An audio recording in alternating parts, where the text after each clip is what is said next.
Yeah hi guys, today's వీడియోలో వచ్చేసి మనం డైనమిక్ క్వైరీస్ ఇన్ ఎస్క్యూఎల్ చాలా important topic. And what is dynamic queries అనేది చూద్దాము. So dynamic query is a SQL query that is constructed at run time based on certain conditions or parameters.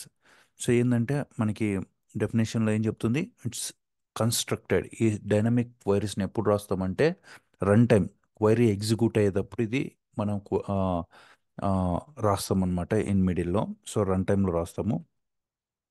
Unlike static queries where the query structure and parameters are fixed. మామూలు మనం static queries కానీ procedures కానీ already query ఫిక్స్డ్గా ఉంటుంది అనమాట, parameters అది. But ఇది ఏంటంటే dynamic queries allow for flexibility in constructing and executing SQLs statements based on dynamic criteria. So ఇవేందనేది ఒకసారి మనం ఎగ్జాంపుల్స్ చూద్దాము. ఓకే, సో ఎగ్జాంపుల్ చూస్తే మనకు మచ్ క్లారిటీ వస్తుంది. తర్వాత ఈ పాయింట్స్ చూస్తే ఈజీగా అర్థమైపోద్ది. So and first thing, how to write dynamic query, one basic example చూద్దాము. తర్వాత మనము అడ్వాన్స్ అన్ని చూద్దాము one by one. Okay, so first thing, what is dynamic query, ఎలా రాస్తాం అనేది మనం చూద్దాము. So first one by one రాస్తాను సింపుల్గా, మీకు అర్థమయ్యేట్టుగా. చూడండి, ఇక్కడ ఏదైనా కానీ మనం ఎస్క్యూఎల్లో వేరియబుల్ డిక్లేర్ చేసుకోవడానికి, మనం సి షాప్లో అదర్ లాంగ్వేజ్లో లైక్ ఇంట్, స్ట్రింగ్ లైక్ అట్లా డిక్లేర్ చేసుకోవడానికి ఇక్కడ డిక్లేర్ అనే కీవర్డ్ యూజ్ చేసి అట్ సింబల్తో ఒక వేరియబుల్ నేమ్ వచ్చేసి ఏదైనా ఇవ్వచ్చు, అది వేరియబుల్ నేము. సో అట్ ప్రిఫరెన్స్తో మనము అది వేర్కారా, అంటే వేర్కార్ అంటే ఇక్కడ స్ట్రింగ్ అనమాట ఎస్క్యూఎల్ లాంగ్వేజ్లో. ఇంటీజరా, డెసిమలా అనేది ఇక్కడ మెన్షన్ చేస్తాం అనమాట దాని డేటా టైపు. సో నేను టైటిల్ వచ్చేసి ద గాడ్ ఫాదర్ తీసుకున్నాను. సో ఎస్క్యూఎల్ క్వైరీ అనేది ఒక వేరియబుల్ తీసుకున్నాను. దానికి ఎన్ వార్కర్ టైప్ వచ్చేసి ఇదైతే టైటిల్ క్యారెక్టర్స్ అప్ 50 వరకు లెంత్ ఇచ్చిన అనమాట. మ్యాక్స్ ఇస్తే ఏమవుతుందంటే ఎంతైనా ఇవ్వచ్చు అనమాట, అంటిల్ ఇది ఎంత హోల్డ్ చేయగలదో అంత కేపబుల్ అనమాట. సో డైనమిక్ క్వైరీస్కి, మోస్ట్ ఆఫ్ ద క్వైరీస్కి మనం మ్యాక్స్ ఇస్తాం. ఎంత ఎన్ని క్యారెక్టర్స్ అనేది మనం ఎక్కువ గెట్ చేయలేం కాబట్టి, so by default it's max ఇస్తే బెటర్. ఓకే, సో అది డిక్లేర్ అది స్కూల్ క్వైరీ మ్యాక్సిమం ఇచ్చాము. తర్వాత సో ఎందుకంటే ఒకేసారి అంతా కాపీ చేస్తే కన్ఫ్యూజ్ కాకుండా స్టెప్ బై స్లోగా.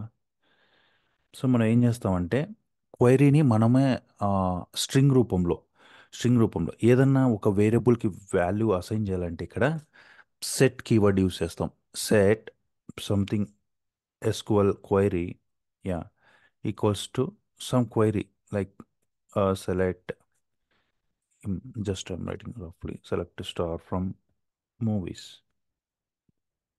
సో ఈ క్వైరీకి ఇది ఇట్లా రా ఇట్లా రాస్ అట్లా రా అట్లా ఏదైనా కానీ మనం ఒక స్ట్రింగ్ వేరియబుల్కి సంథింగ్, లేదా ఒక ఇంటీజర్ కానీ ఏదైనా ఒక వేరియబుల్కి వాల్యూ అసైన్ చేయాలంటే ఇక్కడ ఎస్క్యూఎల్లో సెట్ కీవర్డ్ యూజ్ చేస్తాం. సెట్ పెట్టేసి @SQL అని ఇస్తాం అనమాట. Okay,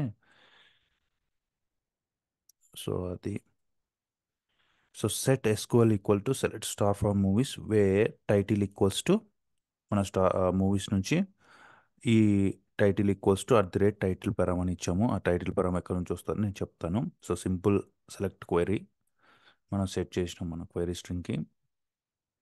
okay, so how to execute store procedure, I mean this dynamic, this is we are building this as a dynamic query. So dynamic query అంటే చూడండి, లోపల కోడ్స్లో రాస్తున్నాం, స్ట్రింగ్ ఫార్మాట్లో బిల్డ్ చేస్తాం అనమాట. లైక్ మనం ఇట్లా స్ట్రింగ్ ఎట్లయితే పాస్ చేస్తాం అట్నే ఇక్కడ చూడండి క్వైరీ కూడా. సో దీన్ని ఎగ్జిక్యూట్ చేయాలి. ఈ మనం ఒక స్ట్రింగ్కి, ఒక స్ట్రింగ్ వేరియబుల్కి క్వైరీ అసైన్ చేసి దాన్ని ఎట్లా ఎగ్జిక్యూట్ చేస్తాము డైనమిక్ క్వైరీని రన్ టైంలో. సో ఇక్కడ చూడండి, ఎగ్జిక్యూట్, ఈ ఈఎక్సిఈసి అన్నా పర్లేదు, ఈఎక్సి ఎగ్జిక్యూట్ అన్నా పర్లేదు. ఓకే, యూజ్ చేసి again one more procedure execute and for example remove this condition. So how you want to execute this condition, like sir star from movies, this is the dynamic query, just enough for now. Okay, if you want to execute this uh, dynamic query, okay, so use execc or execute full keyword, there is another stored procedure again. It's a system stored procedure. If something is mentioned like SP underscore execute SQL, SP stands for system procedure. Okay. So ఇది already మన SQL వాళ్ళు డిఫాల్ట్గా store procedures ఉంటాయి, అందులో ఒకటి ఇది. So ఇట్లాంటి dynamic SQL use చేసినప్పుడు ఈ ఈ స్టేట్మెంట్, ఈ SP under score execute SQL command use చేసి మన డైనమిక్ క్వైరీని ఎగ్జిక్యూట్ చేస్తామట. చూడండి, ఎగ్జిక్యూట్ చేయండి. Select star from movies. చూడండి ఇక్కడ ఇది ఇది మామూలు అయితే ఎగ్జిక్యూట్ కాదు. సో ఇది ఇది ఎగ్జిక్యూట్ అయిన తర్వాతే మనకి ఆ క్వైరీ ప్రింట్ అవుతుంది. మామూలు ఇది తీసేస్తే ఎర్రర్ వస్తుంది కదా, ఎగ్జిక్యూట్ చేయాలంటే ఎట్లా ఎగ్జిక్యూట్ అయింది. జస్ట్ నో ఎర్రర్ అయితే జస్ట్ మనం ఇక్కడ సెట్ చేసినాము. బట్ ఈ క్వైరీ ఎగ్జిక్యూట్ అవ్వాలంటే we have to use this command execute keyword. This is again system store procedure. SP and execute SQR is important. Please note, I mean just keep in mind. So how you are executing dynamic stored procedures, dynamic queries. So execute again system stored procedure xp underscore execute sql, that whatever the string, I mean dynamic query ఉన్న స్ట్రింగ్ని pass చేస్తే execute చేస్తాం. ఇది okay. So ప్రస్తుతానికి ఇది straight forward simple dynamic query, no parameters. So compulsory dynamic query use చేసినామంటే చాలా ఉంటుంది. So parameters అన్నీ ఉంటాయి. సో మనం పారామీటర్స్ అట్లా కూడా పాస్ చేయాలి. సో అట్లాంటి కేసులో ఎట్లా అనేది చూద్దాం ఇప్పుడు. ఓకే. సో ఇది సింపుల్గా సింటాక్స్ ఇట్లా సెట్ చేస్తాము. సెట్ అనే కీవర్డ్ ఇచ్చి ఒక క్వైరీలో మనం డైనమిక్ స్ట్రింగ్ అంతా ఏదైతే మనం ఇంప్లిమెంట్ చేయాలనుకున్నామో ఆ ఫంక్షనాలిటీ అంతా, ఆ క్వైరీస్ అంతా లోపల స్ట్రింగ్ రూపంలో రాసేసుకుంటాము. సో తర్వాత ఎగ్జిక్యూట్ చేయాలంటే దాన్ని ఇట్లా ఎగ్జిక్యూట్ కీవర్డ్ యూస్ చేసి ఇట్లా ఎస్పీ అండర్ స్కోర్ ఎగ్జిక్యూట్ చేసి మనం ఎగ్జిక్యూట్ చేస్తాము. So this is the simple kind of basic about dynamic query. ఎట్లా కన్స్ట్రక్ట్ చేస్తాము, ఎట్లా ఎగ్జిక్యూట్ చేస్తాము, ఆ వేరియబుల్స్ కావాల్సినట్టు ఎలా డిక్లేర్ చేస్తాం అనేది ఇన్సైడ్. సో అది చూద్దాం ఇంకా వన్ బై వన్, ఇంకో లోపలికి వెళ్దాం. సో ప్రస్తుతానికి ఇది okay. So for example some variable title ఉంది. So okay, a simple condition where title equals to title param. Okay. Mhm. Okay, title param. So instead of title param, I'll pass directly the title. We'll see what will happen. So I'll pass it as like title. This is the syntax where you can pass directly. మనం declare చేసిన వేరియబుల్ని ఇక్కడ pass చేయొచ్చు. So ఇట్లా కోడ్స్లో పెట్టుకోవాలి error రాకోకుండా. Okay, where title equals to plus plus రెండు single quotes ఇచ్చి మనము స్ట్రింగ్ని కన్కాట్, ఇది మన వేరియబుల్ని పాస్ చేయొచ్చు అనమాట. సో ఇక్కడ వేరియబుల్లో ఏదైతే ఉందో అది ఇక్కడ అసైన్ అయింది. సో ఇప్పుడు ఎగ్జిక్యూట్ చేద్దాం. Okay. Okay, so execute SQL query చూడండి. ఇప్పుడు మనం మన ఆ, ఈ టేబుల్లో సెలెక్ట్ స్టార్ ఫ్రమ్ మూవీస్లో ఉన్న 6 రికార్డ్స్లో మనం ఏదైతే title, where title equals to the Godfather అని పెట్టినాం కదా, సో ఆ రికార్డ్ టు మనకి వస్తుంది ఇప్పుడు ఈ ఎగ్జిక్యూట్ చేసి దీనివల్ల. ఐ మీన్ సారీ, చూడండి ఫిల్టర్ అయ్యి ఓన్లీ మనం ఎందుకంటే సెలెక్ట్ స్టార్ మన డైనమిక్ క్వైరీలో ఏం రాసినాం, title equals to the Godfather. Okay. So అది, సో ఇట్లా ఎగ్జిక్యూట్ చేయొచ్చు. బట్ ఏంటంటే ఇట్లా ఎప్పుడే కానీ డైరెక్ట్గా పారామీటర్స్ని మనము డైనమిక్ క్వైరీస్కి బైండ్ చేయడము it's not a best practice. ఎందుకంటే రేపు పొద్దున లైక్ యూనో ఎవరైనా సీక్వెల్ ఇంజెక్షన్ అనే కాన్సెప్ట్ ఒకటి ఉంటుంది. ఇట్లా డైరెక్ట్గా మన ఇన్పుట్ వేరియబుల్స్ని డైరెక్ట్గా క్వైరీకి ఫామ్ చేయకూడదు అనమాట. సో ఎందుకంటే ఫర్ ఎగ్జాంపుల్ ఎవరైనా టైటిల్ ప్లేస్లో లైక్ ఇట్లా ఇట్లా ఇవ్వచ్చు. లైక్ ఎగ్జాంపుల్ నేను చూపిస్తాను ఇప్పుడే. Something like some one will do like this.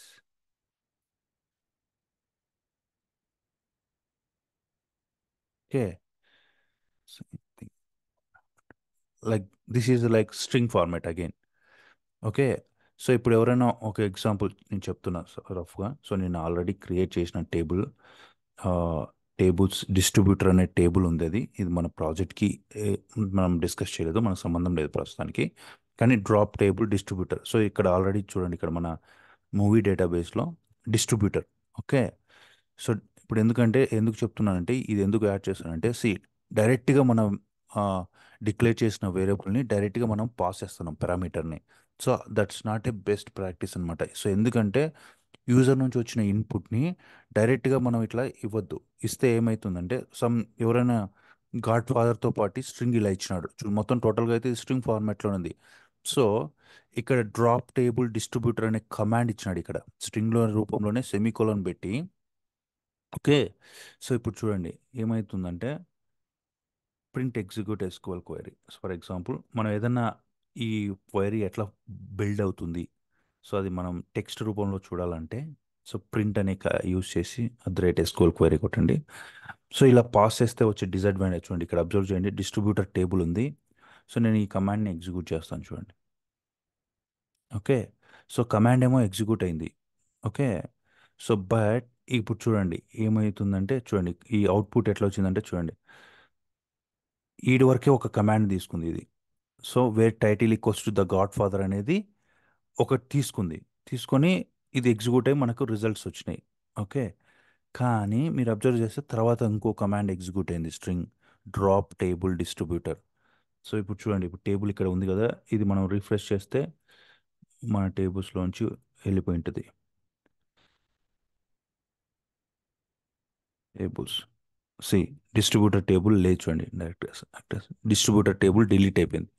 So ఇట్లాంటి ఛాన్సెస్ అనమాట ఎస్క్యూఎల్ ఇంజెక్షన్ అంటమాట. ఇట్లా ఎవరైనా ఇట్లా ఇన్పుట్స్లో ఇట్లా కమాండ్స్ పాస్ చేసి మన డేటాబేస్లో చూడండి, అది డిస్ట్రిబ్యూటర్ టేబుల్ ఎంత important table, imagine accounts table like in real time scenarios. Like అట్లాంటప్పుడు ఏదైనా చాలా యూస్ఫుల్ ఇన్ఫర్మేషన్ టేబుల్ని డిలీట్ చేస్తే సో ఇట్లా ఇన్పుట్స్తో ఇట్లా సీక్వెల్ ఇంజెక్షన్స్ చేయొచ్చు అనమాట. సో ఎప్పుడే కానీ that's not a best practice. Directly మనము వేరియబుల్ యూజర్ నుంచి వచ్చిన ఇన్పుట్ని డైరెక్ట్గా మనము మన క్వైరీస్కి అపెండ్ చేయడం అనేది బెస్ట్ ప్రాక్టీస్ కాదు. ఓకే, గుర్తుపెట్టుకోండి అది. సో ఎలా పాస్ చేస్తాం? ఓకే, సేమ్ థింగ్ని చూడండి, సేమ్ వేరియబుల్ని మనం ఎలా పాస్ చేస్తే వర్కౌట్ అవుతుంది అనేది మనం చూద్దాం. ఓకే. సో దీనికోసం ఏంటంటే ఎగ్జిక్యూట్ చేసేటప్పుడు మనము we have to follow this one more syntax.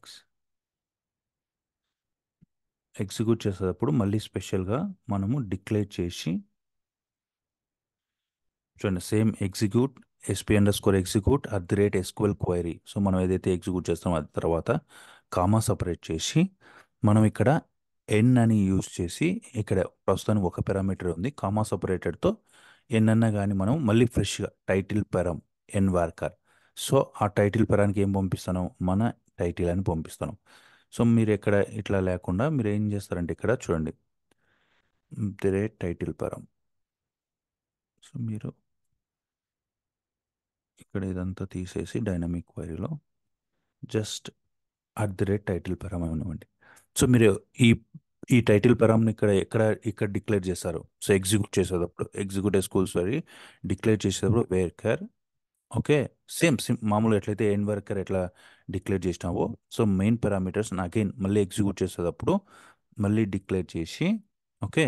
So దానికి ఏం పంపిస్తానో మళ్ళీ అగైన్ కామా ఇట్లా. ప్రస్తుతానికి ఇక్కడ ఒకటే ఉంది.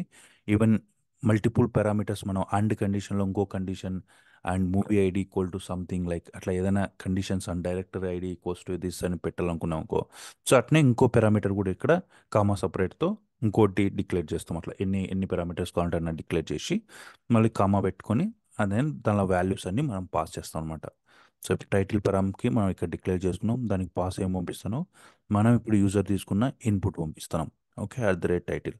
ఓకే. ఇప్పుడు మనం ఇక్కడ ఈ వేరియబుల్ మనం మన ఈ టైంలో కమాండ్ ఎగ్జిక్యూట్ చేసిన వేరియబుల్ నేమ్ ఇక్కడ పాస్ చేస్తాం అనమాట. సో ఇప్పుడైతే ఏం జరుగుతుంది, సో ప్రస్తుతానికి మనకు డ్రాప్ టేబుల్ డిస్ట్రిబ్యూటర్ లేదు, అంటే డిస్ట్రిబ్యూట్ టేబుల్ మనం ఆల్రెడీ డిలీట్ అయింది.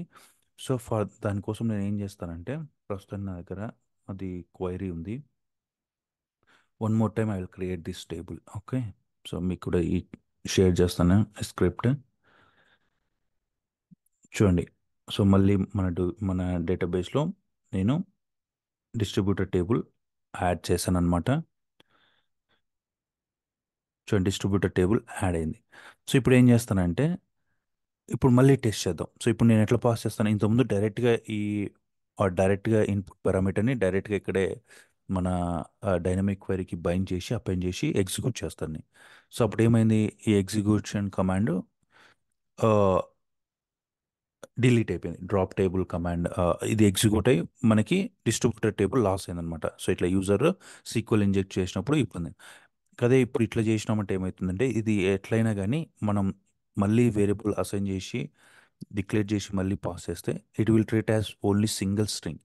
It will look at as like మొత్తం ఒకే వాల్యూ లాగా. ఈవెన్ డ్రాప్ టేబుల్ అనేది కూడా అది ఒక మూవీ నేమ్ లాగానే ట్రీట్ చేస్తుంది అనమాట. కాబట్టి ఇప్పుడు ఎగ్జిక్యూట్ చేసి చూద్దాము. సో డిస్ట్రిబ్యూటర్ టేబుల్ మన ఆల్రెడీ క్రియేట్ అయి ఉంది. సో ఇప్పుడు ఇది డిలీట్ అవ్వదు. ఓకే, చూడండి. సో ఎందుకంటే ఇప్పుడు చూడండి రిజల్ట్స్ రేట్ రాలేదు, ఎందుకంటే వేర్ టైటిల్ కోస్ టైటిల్ పరం the God father drop table distributor అనే టేబుల్ అనేది మూవీస్ టేబుల్లో ఈ వాల్యూ లేదు. అర్థమైందా? The God father colon comma drop table distributor అనే టేబుల్ నేమ్ లేదు కాబట్టి రిజల్ట్ సెట్ రాలేదు. అండ్ ఈవెన్ డిస్ట్రిబ్యూటర్ టేబుల్ ఇక్కడే ఉంటుంది. కావాలంటే మీరు చూడండి, రిఫ్రెష్ చేసినా కూడా టేబుల్స్లోకి వెళ్ళండి. చూడండి డిస్ట్రిబ్యూటర్ టేబుల్ ఇంకా డిలీట్ అవ్వలేదు. సో అట్లా అనమాట. ఇట్లా ఇలా మనం మళ్ళీ క్రియేట్ చేసుకుంటే అది సపరేట్ క్వైరీ లాగా డివైడ్ అయ్యి it will be treat as a single string అనమాట. So this is the best practice అనమాట. ఎప్పుడైనా కానీ మనం ఎగ్జిక్యూట్ చేసేటప్పుడు డైనమిక్ క్వైరీస్ని అక్కడే ఆ డైనమిక్ సీక్వెల్ పారామీటర్స్ అన్ని మళ్ళీ డిక్లేర్ చేసి ఆ వాల్యూస్ని మళ్ళీ ఇలా పాస్ చేస్తే పర్ఫెక్ట్గా ఉంటుంది అనమాట. So this is about the basic syntax అనేది అబౌట్ డైనమిక్ క్వైరీస్ అనమాట. Okay, so I think that's it about this వీడియోలో. సో డైనమిక్ క్వైరీ అంటే ఏంటి సో అనేది మీరు చూసారు. అట్లనే ఒక సింపుల్ దాన్ని మనం ఒక సింపుల్ ఎగ్జాంపుల్ తీసుకొని ఎలా క్రియేట్ చేయాలి, ఎలా ఎగ్జిక్యూట్ చేయాలి అనేది మనము ఆ, చూసామన్నమాట. డైనమిక్ క్వైరీ ఒకసారి మళ్ళీ ఒకసారి డెఫినేషన్ చూడండి. Dynamic query is SQL query that is constructed at run time. So మనం రన్ టైంలో కన్స్ట్రక్ట్ చేస్తున్నాం based on certain conditions or parameters. Sorry, unlike static queries where the query structure and parameters are fixed, dynamic queries allow for flexibility in constructing and executing as SQL statement. So based on the dynamic criteria. So మనం conditions change అయ్యే కొద్దీ మనము మన requirement ప్రకారం మనం చేద్దాం. So అవేంటి అనేది అది ఎగ్జాక్ట్గా ఎట్లా డైనమిక్గా ఎలా కన్స్ట్రక్ట్ చేస్తాం, ఎలాంటి సిచ్యువేషన్లో డైనమిక్ కంటెంట్ చేంజ్ అవుతుంది అనేది చూద్దాం. సో ఎప్పుడు ఎలా ఎప్పుడు యూస్ ఎలా ఇప్పుడు మనకి సింపుల్గా డైనమిక్ క్వైరీస్ అంటే ఏంటి, ఎట్లా కన్స్ట్రక్ట్ చేస్తాము, ఎట్లా ఎగ్జిక్యూట్ చేస్తాము అనేది చూద్దాం. కానీ ఎక్కడ యూస్ చేయాలి, ఎలాంటి సిచ్యువేషన్లో యూస్ చేయాలనేది నెక్స్ట్ వీడియోలో చూద్దాం. When to use dynamic queries exactly. Okay, so I think that's it for today's video guys.